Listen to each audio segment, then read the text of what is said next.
1, 2, 3, 4.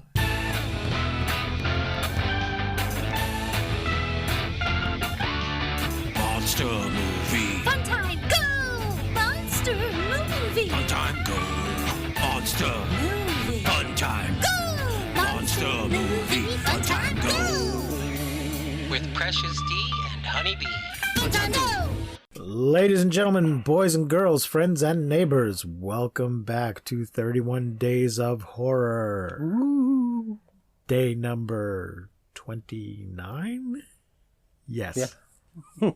As you can hear, Gabriel's back with me, and we're going to talk about Hotel Transylvania 3 Summer Vacation. Yes. We're really getting off track with this one. I mean, it's kind of like being in a hotel. It's a cruise ship. Yes, it's a hotel on water. But they had to change something, so that's not bad. Yeah. They got to go somewhere. Once again, Adam Sandler is Count Dracula, Andy Samberg is Johnny, Selena Gomez is Mavis, Kevin James is Frankenstein, David Spade is Griffin, Steve Buscemi is Wayne, Keegan Michael Key as Murray, Molly Shannon as Wanda, Fran Drescher as Eunice, Asher Blinkoff as Dennis, and now we have Catherine Hahn as Erica Van Helsing, Jim Gaffigan as Professor Abraham Van Helsing, Sadie Sandler's back as Winnie, Mel Brooks also as Count Vlad, Chris Parnell as Stan, a fish man who works on the Legacy. That's the ship. He was the fly in the other movies, but now he's a fish guy. He upgraded. Joe White as Tinkles, Dennis's giant pet puppy, and Bob, one of the Gremlins who works as a co-pilot on Gremlins Airlines. Joe Jonas as Kraken. Okay, I didn't realize that. I didn't realize that was him either. A giant music-loving sea monster who lives near Atlantis. So he has a little song, right? That's why they got Joe Jonas, probably. Yeah. He's like the lounge singer Kraken that is there at the end when they trick into that Van Helsing tricks him into trying to kill him. Yeah. Chrissy Teigen as Crystal, an invisible woman. I didn't realize her name was Crystal. That's kind of funny. And Gendy Tartakovsky, I looked it up, it apparently is Gendy, as Blobby Baby and Puppy Blobby. Tara Strong as Frankenlady, voiced by Alison Hammond and credited as Franken Ginger in the UK release. She met him at the beginning. Yeah. Frankenstein was trying to set her up with Vlad. Right. No, with Dracula. So they got someone else to do the voice in the UK version? That's weird. Maybe they want him to have a British accent in that one. I guess. Jamie Camille as El Chupacabra. Oh, yes. And this is weird. The voice actor was fine, but that's not what the Chupacabra looks like. Okay, I didn't realize we had a set Oh, yes. look. Additionally, Tartakovsky, White, Strong, and Teigen also reprised their roles in the French, German, Spanish, Italian, Russian, Polish, and Romanian language dubs of the movie. Well, Tarkovsky's just playing Blob. Well, sure. So, and it's all, he doesn't use real language anyway. Right, but those other people all have. Who are the other two? White, Strong, and Teigen. Who's White? He's the puppy, so okay, fine. But Okay. Chrissy Teigen had lines, and Tara Strong had lines. Chrissy Teigen was Crystal. Yeah, Yeah, but she only had like one line in the whole damn thing. maybe. But did you say Tara Strong. those were the only ones? Yeah, Which part did Tara Strong play? Frankenlady. I mean, that's a lot of lines for if they're doing all those different languages, yeah. Yeah. So. I mean, I guess she just learned them phonetically, or maybe Yeah, I she's guess that Tartakovsky just said blah, blah, blah, blah, blah. Yeah. Okay, what are your preliminary thoughts on this one? I liked it. I didn't like the character design of Erica. Her chin was just creeped me out the whole time. It was kind of weak. Yeah, but I love Catherine Hahn. She's great. Yeah. I mean, it was Agatha all along. Yes, you're right. It was Catherine all along. There was a lot of really fun moments in it. Mm-hmm. Like when Drac and Blob are walking on the boat and she's trying to kill him. And they keep actually, because he's all excited because he's fell in love with this girl. Yeah. And the Indy Erica Jones scene when she's going to get the artifact. Yeah. And then they're dancing up the stairs and he's protecting her and everything. Right. That was really fun. There was a lot of stuff like that I really liked. Could have done without the Macarena at the end. I mean, isn't that song like 20 years old? Well, yeah, that's what I didn't. I mean, they were like, all right, let's do some feel good music, and they did. Okay. The Beach Boys, right? Good Vibrations, Sure. great. I mean, and then they went to Don't Worry, Be Happy. Don't Worry, Be Happy, great. Fit with it. But then to end with Macarena, like I would have thought, Happy. Yeah. Pharrell, 'cause I'm happy. Their idea was like, okay, here's the ultimate happy, feel good song, and And to me, Macarena didn't.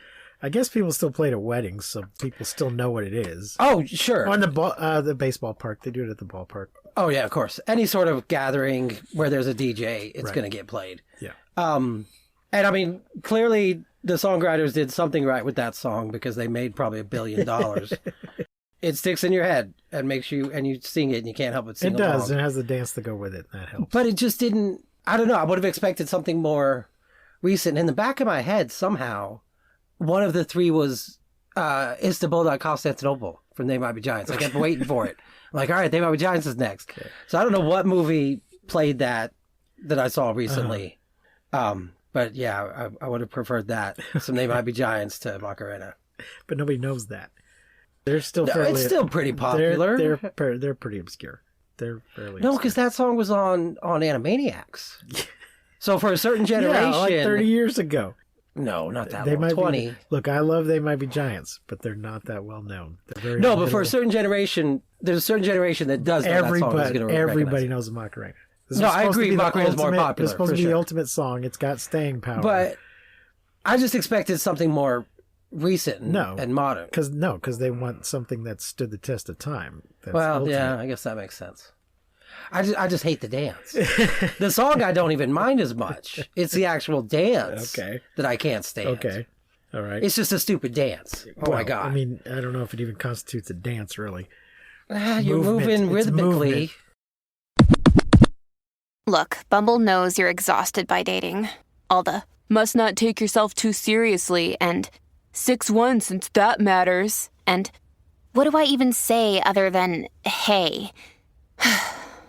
Well, that's why they're introducing an all-new Bumble with exciting features to make compatibility easier, starting the chat better, and dating safer. They've changed, so you don't have to. Download the new Bumble now.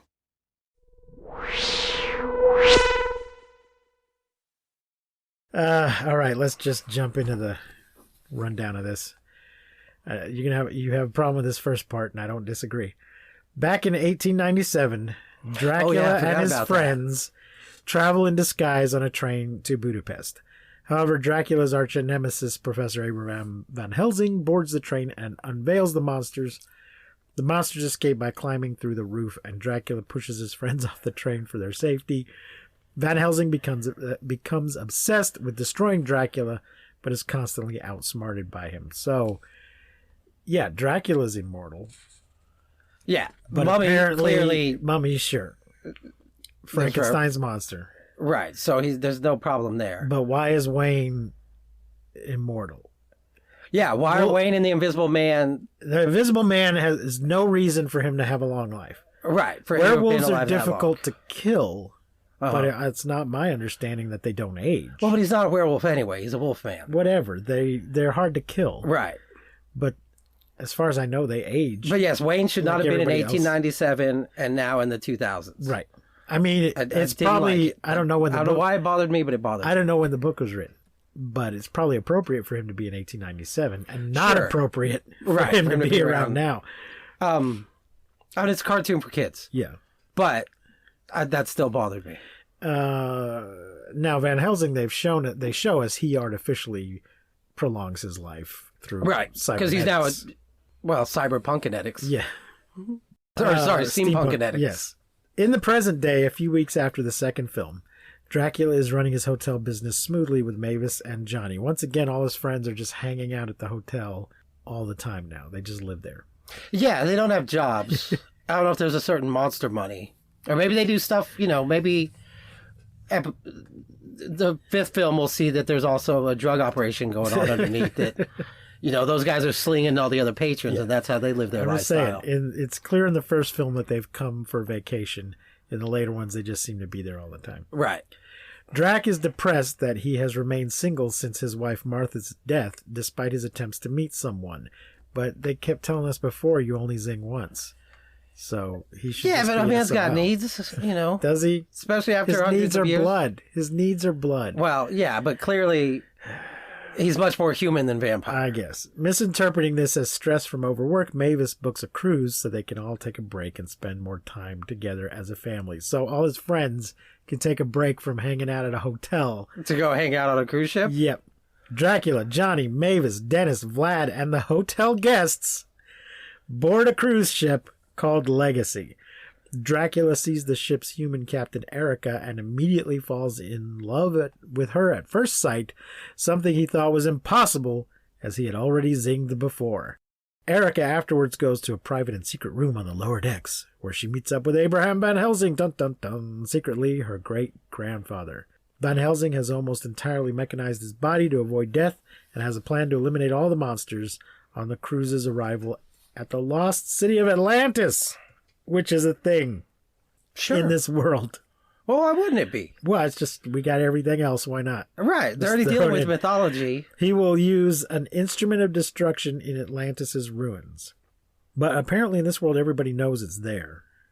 Kind of like in DC Comics or something. Mm-hmm. Well, the humans They are don't- just the monsters. Well, this human-run ship is taking a cruise there. Yeah, but that's because it's Van Helsing. I don't know. They're the ones running. It's his He's ship. still human. How does he know about it? Because he chases monsters for a living. But there's nothing about monsters in Atlantis. There's in there one there is I there's the guess, Kraken. yeah, because they just throw everything into the Well, blender. yeah, all right. Van Helsing makes Erica promise not to assassinate Dracula beforehand, but she makes repeated unsuccessful attempts to do so anyway. Dracula's friends hear Erica complain about her inability to get him and misinterpret this as a sign of affection. Dracula nervously asks Erica out on a date, and she accepts since she sees this as another opportunity to kill him. As they dine on a deserted island, Erica unexpectedly begins to fall in love with Drac after they learn about each other's pasts about losing their loved one. For Dracula, it was his wife Martha, and for Erica, it was her parents. Mavis discovers Dracula is interested in Erica and becomes suspicious of Erica's motives. The cruise ship reaches Atlantis, which has been converted into a casino. Isn't there an actual casino? Is that supposed to be a joke? There's an Atlantis casino? Or is it just a big resort? I don't know. There's a big Atlantis resort with all kinds of Okay. swimming pools and shit. Oh, yeah, I didn't know that. Dracula decides to tell Mavis the truth about Erica, but gets distracted seeing Erica enter an underground crypt. Drac follows her with Mavis not far behind and learns that Erica is after a family heirloom. With Drac's help, she evades the booby traps around the object and escapes. Mavis arrives and confronts them, and Dracula confesses that he zinged with Erica. To Mavis's... That just sounds inappropriate. To Mavis's surprise and confusion. After Erica is told what a zing is, her inner guilt about lying to Dracula forces her to reject Dracula's feelings for her, leaving Dracula heartbroken and Mavis feeling guilty. A regretful Erica gives Van Helsing the object, the instrument of destruction, and he sets a trap for the monsters at a dance party, like you do. Noticing that Dracula is still depressed about Erica, Mavis takes advice from Johnny and tells her father to talk to Erica, admitting that she was afraid of him leaving her, which allays Drac's fears. Van Helsing shows up and pushes away the DJ, and a saddened Erica is forced to reveal that she is his great-granddaughter. Van Helsing unveils the instrument of destruction, a case for a music note sheet, and plays a song that drives a friendly kraken living near the island to attack the monsters. Dracula tries to stop the evil kraken but gets injured. Erica saves Dracula from the evil kraken and pleads with her great-grandfather to stop the destruction, confessing her love for Drac. This infuriates Van Helsing, and he attacks them both.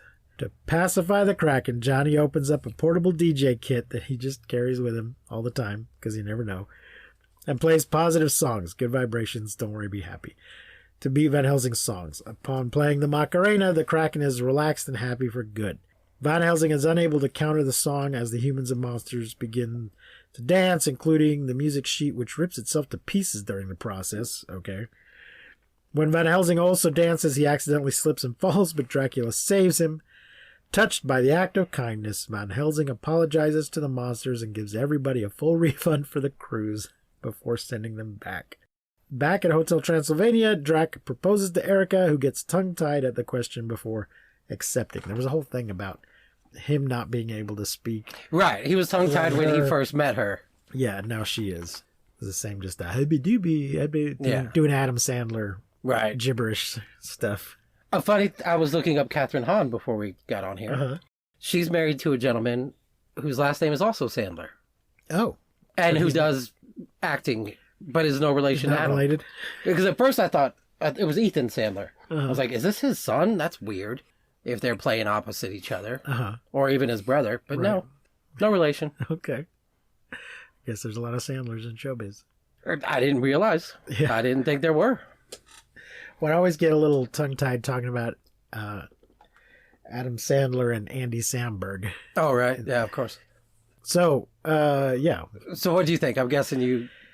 I mean, it's fun. It's silly.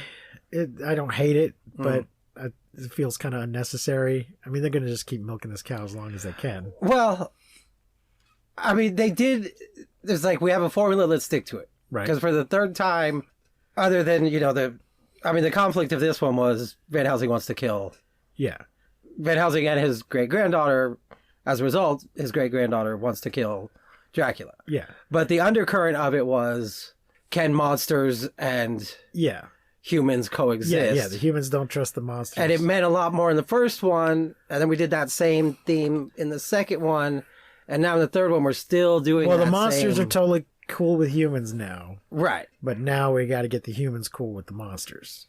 Which most of them have been, but... Right. We got to get to the specific... These particular humans. Yeah. But it's treading a lot of the same water. Yeah. That's why I was glad they at least went on a cruise. The thing that bugged me the most... It's Hotel Transylvania, but on a boat. The thing that bugged me the most... And I mean, I loved it. It was great. But we're supposed to be critiquing these, so here's my 2 cents. Tinkles, the dog. What the hell was that about? Nothing. Okay, because he was not a dog. That thing was massive. It was bigger than all of them. It was bigger than Frankenstein. Right. But it was still a dog, though. It was dog-shaped. No. But if it's a bigger dog than Frankenstein, it's now a monster. Are you telling me Clifford the Big Red Dog is not a dog? He's a damn monster is what he is. But he's a dog-shaped monster. So what? He's large, right? He's a giant dog. There's a thing for that. There's a thing. There's a name. No, not dogs that big. Clifford's not real. Clifford, no, but he's a giant dog. This dog was a giant dog. Yeah, but that's a different universe. He wasn't a bear or anything. But Clifford the Big Red Dog is a different universe. We're in the Hotel Transylvania universe. It's still a dog, though, right? Right. But when a dog becomes that big. Well, monsters have monster dogs. But I'm saying he's not a bear. He's not some other... No, I'm not saying he's not a dog. I'm saying... He's a dire dog. They said you can't bring pets. Right. And he can't come. Right. But he was more tame than the wolf children. He was. And there was only one of him. There was a whole pack of them. And when you're that big, he's no longer just a dog. He's a damn monster, too. And he should have been allowed to come on the trip. They should have had to sneak him. He should have been allowed because he's a damn monster when he's that big. Recategorized him. Exactly. I don't know why it bugged me, but I'm sure in life there's a lot of dogs that are better behaved than children. Right. And they pulled the whole Clark Kent nonsense. Oh, he's got on a hat. Yeah. Now we don't recognize this big-ass dog. Yeah. I mean, it was cute. It was fun. I liked Tinkles. Right. Great addition. Why the hell, though? I mean, I guess there's no conflict if he just gets on. Now they have a pet. Yeah. And that gave Winnie... But why is he even there? Just to be a B story, I guess. Just to give Winnie and something to do. Right, to help keep them distracted, and now they're not just playing with the other kids. They have their own problem that they have to solve. Yeah. I guess is why it works as a writing formula. But it was Chewbacca not getting the medal. Yes. Why the hell did he not count as a monster? Right. I felt bad for Tinkles. It was not fair. It's a bunch of bullshit, is what I'm saying. Didn't they establish in the sequels that Chewbacca does have a medal? He just didn't get it at the ceremony? I don't know if they established it. I thought she was just giving him a medal they had found or she had tracked down or maybe hers from something. Well, maybe Because it's it Hans. wasn't Leia who gives it to him? Leia gives it to him, but is she just giving him Han's medal? I think so. Yeah, Oh, I don't okay. think so. It's that... not his medal that she was holding on. Right. I don't think he got a She's real just medal. giving him Han's medal. Well, that would make That she sense. would- right. Why not? But yeah, he should have been. I know there's a fan edit where somebody just digitally Put it in? put one on him. Yeah. And while Sounds like the best while edit while of Lucas all is of them. ruining the movie with adding a bunch of crap, he could have Right. added that. Han shot first. As long It's as- important that Han shoots As first. long as you're I shitting know all you over know your- this. right. Yeah, But yeah. for anyone out there who doesn't realize, Han shooting first shows that he was a bad guy Yes. who became a good guy. Yeah, it gives him a when he kid- doesn't shoot an arc. first, it now no longer freaking Well, it also matters. shows that he's clever. It gives him an arc, but it also shows that he's clever. And that he devious. doesn't have to play by the rules. He's ruthless. He doesn't care. Yeah. He will kill you. Yeah, yeah, yeah. He's a bad man. Gives him a He's a character. bad man who did bad things. Lucas doesn't And when understand. the other bad people come to collect, he kills them. Lucas doesn't understand character arcs. And that's why it matters that he came back. It was only the second movie. It he ever doesn't did. matter, damn it, if he's not a bad guy. Welcome to the Star Wars podcast. Yeah, nothing about any of all the franchises make me as La- mad as that. That Ladies is and the gentlemen. worst thing in all of them, having Greedo shoot Yeah, first. Star Wars doesn't care about canon, and neither should you. Okay, so So next year, are we doing Hotel Transformia? I want to watch it now. But you go ahead and watch it. I might have a theme next year, and it may not fit the theme. Oh, okay. I haven't announced the theme yet. No, don't. But I'll tell you off mic. Sure, yeah. So, What did you think? How many pumpkins you've given? I'm gonna give it 3 again. 3? Yep, just nice, even down the middle of 3. Can I do 4.5? Like 4 and a Yeah. smashed pumpkin? Yeah, you can. 4 and a busted pumpkin? You could do percentages, Or 5 segments. week after jack-o'-lanterns that are all now falling apart and crumbling and you can't see the face anymore. Letterboxd and Voodoo let you give half stars. You can give half a pumpkin. That's true, they do. Yeah, I mean, I like them. They're fun. Sure. I'm going to give 4 another chance. I don't think I ever finished it. Uh-huh. It just pissed me off that it wasn't Sandler. Is it written by the same guys? No, I don't think so. I think Tarkovsky might be a producer on it. And I think Catherine Hahn might still be doing Erica. It's just Sandler and Kevin James, which I looked up. That was right when Sandler had gotten his big-ass Netflix contract. Right. So that seemed to be... It wasn't like any official statement, but that seemed to be the consensus. And Kevin James had also gotten some sort of Netflix contract. So I don't know if Netflix are just... It does show Tartakovsky as one of the 3 screenwriters, Okay. but and just general story by.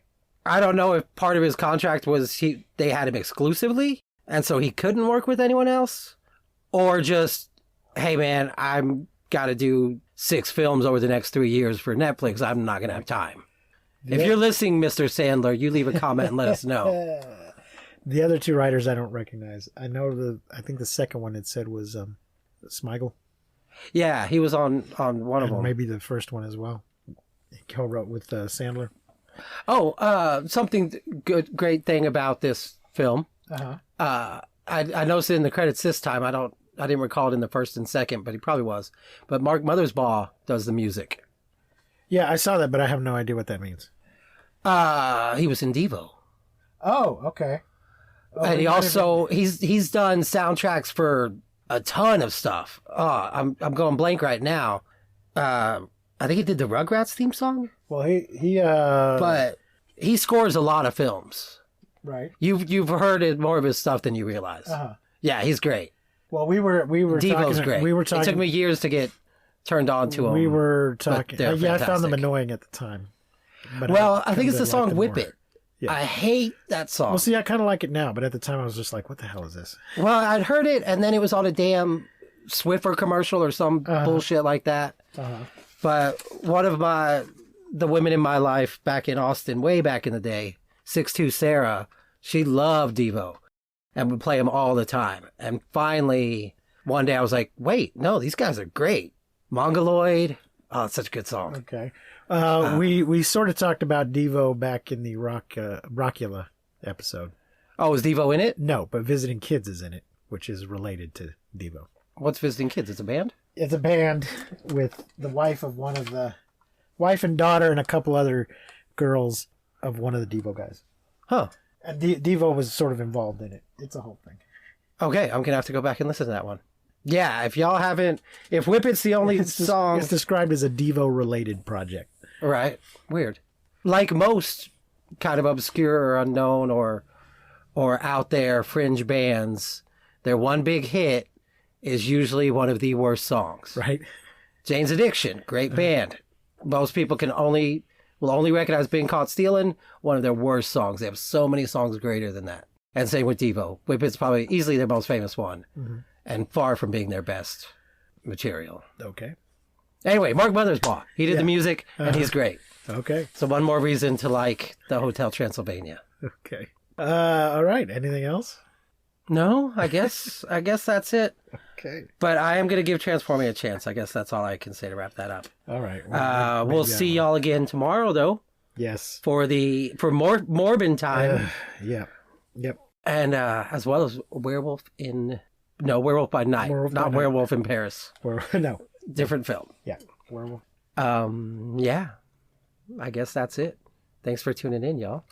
Okay, so I've been your host, Precious D. My guest has been Texicano G. And remember to keep calm and take shelter in basements. And don't misuse science. We won't see you, but you will hear us next time on Monster Movie Fun Time Go. Fun Time Go!